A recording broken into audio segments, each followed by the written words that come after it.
नमस्कार दोस्तों, आज हम आपको एक ऐसी स्टोरी बताने जा रहे हैं जो सुन के आप भी दंग रह जाएंगे। इस मिसिंग केस की आज भी किसी के पास कोई ठोस सबूत या जवाब मौजूद नहीं है। जब हम इस स्टोरी पे रिसर्च कर रहे थे तो कौन, क्या, कब और कहां, ऐसे सवालों के जवाब तो मिल गए, लेकिन क्यों? इस सवाल का जवाब हमारे पास क्या, किसी के पास नहीं था। दोस्तों, ये कहानी पूरी की पूरी रियल और सत्य घटनाओं पर आधारित है।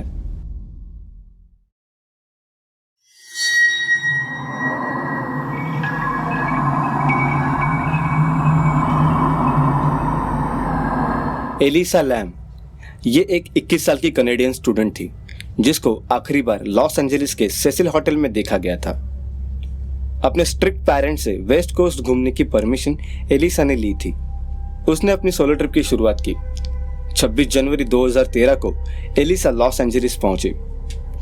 ये सोलो ट्रिप एलिसा उसके बिजी स्टडी शेड्यूल से दूर जाने के लिए कर रही थी। एलिसा अपनी studies university of British Columbia से कंप्लीट करने ही वाली थी। एलिसा के अकेले घूमने के प्लान का उसके पेरेंट्स ने जमकर विरोध किया, लेकिन हर दिन उसको मैसेज या कॉल करके अपनी खुशहाली बताने की शर्त पर उसके पेरेंट्स ने उसे सोलो ट्रिप पे जाने की परमिशन दे दी। एलिसा लैम ने द सेसिल होटल में 26 जनवरी को चेक इन किया था। शुरुआत में कुछ पैसे बचाने के लिए एलिसा ने रूम शेयर करने की सोची। होटल ने उसके साथ और एक ट्रैवलर को रूम शेयर करने दी, बट कुछ ही देर में उसके रूममेट ने होटल मैनेजर को कंप्लेंट की कि एलिसा कुछ अजीब सा बर्ताव कर रही है। इसलिए होटल ने एलिसा को सेपरेट रूम दे दिया। Everything was going all right until 31 जनवरी 2013। ये दिन था एलिसा के होटल से चेकआउट करने का दिन। हर रोज की तरह अपने पेरेंट्स को कॉल करने वाली एलिसा ने उस दिन उसके पेरेंट्स को कोई मैसेज या कॉल नहीं किया। एलिसा के माता पिता ने लॉस एंजलिस के पुलिस डिपार्टमेंट को एलिसा के मिसिंग होने की कंप्लेंट दर्ज की। पुलिस ने पूरा होटल छान मार लिया, लेकिन एलिसा का कोई नामो निशान नहीं मिला। उसकी होटल रूम वैसे ही पड़ी थी, उसका सब सामान जगह पर ही था।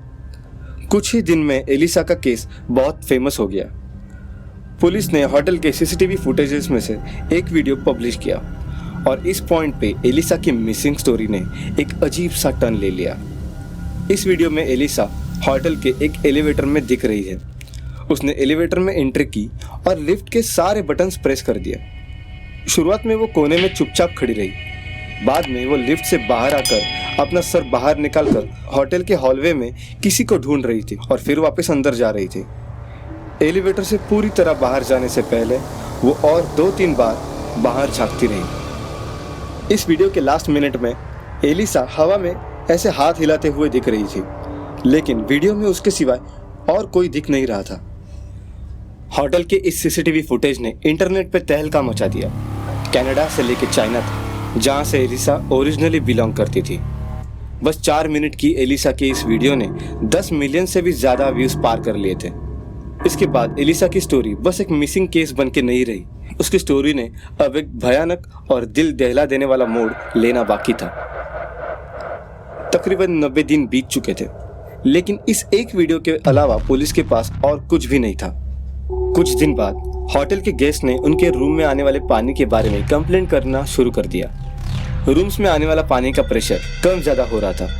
जो लोग उस पानी से ब्रश कर रहे थे वो बोल रहे थे कि पानी का रंग बदल गया है और उसकी टेस्ट भी कुछ अजीब लग रही थी। इसकी वजह से होटल ने एक प्लम्बिंग कंपनी को ये प्रॉब्लम सुलझाने का कॉन्ट्रैक्ट दिया। उनके मुताबिक ये एक कॉमन चोकिंग प्रॉब्लम था। उनके प्लम्बर जब वाटर टैंक्स के मेंटेनेंस के लिए होटल के टेरेस पे गए और टंकी ओपन की तो उसने एलिसा की सड़ी हुई लाश पानी पे तैरते हुए पाई। पिछले 90 दिन से उसकी बॉडी टंकी में पड़ी हुई थी और ना जाने कितने दिन होटल के गेस्ट वो पानी पी रहे थे।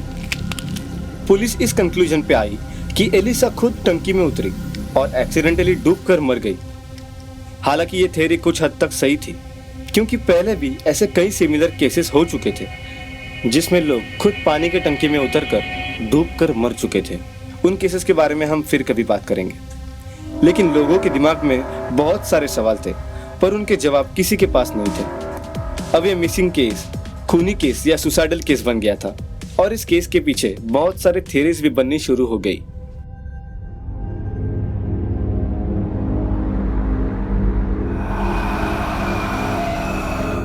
एलिसा के एलिवेटर का वीडियो देखने में बहुत ही अनयूजुअल और अजीब था, लेकिन हमने उसमें से एक डिटेल मिस किया था।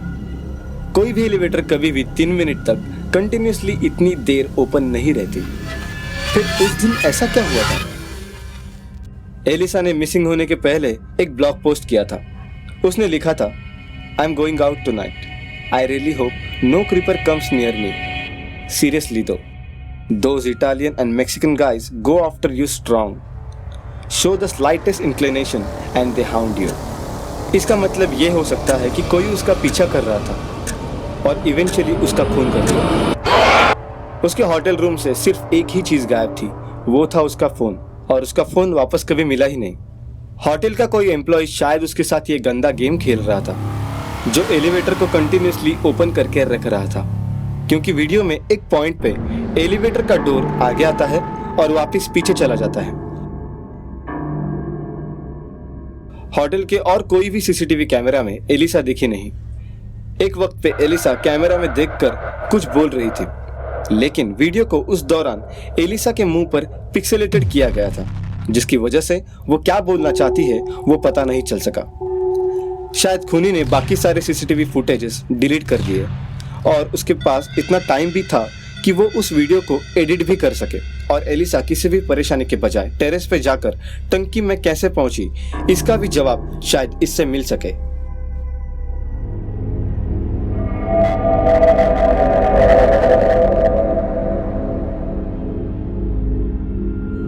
The Cecil hotel. मैंने अभी तक जितने भी हॉन्टेड होटल्स के बारे में पढ़ा है, उनमें से सबसे ज्यादा हॉन्टेड होटल है ये सेसिल होटल, क्योंकि 1 दशक पहले हिस्ट्री की सबसे फेमस मिस डालिया इसी होटल से गायब हुई थी। 1964 में इसी होटल में वायलेंट मर्डर भी हुआ था।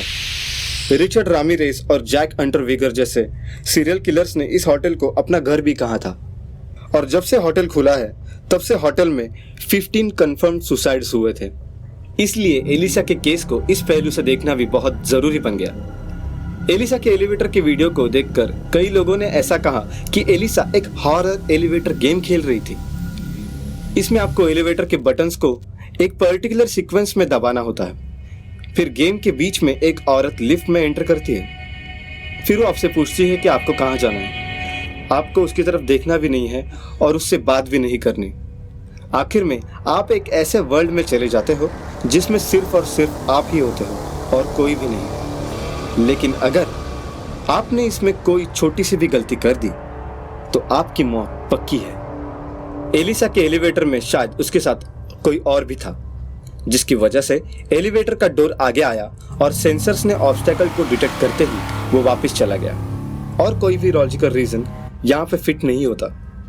शायद एलिसा वही गेम खेल रही थी और उस इनविजिबल पर्सन से बात कर रही थी, हवा में हाथ हिलाकर उसे महसूस कर रही थी। लोगों ने इसी थ्योरी को सबसे ज्यादा बढ़ावा दिया।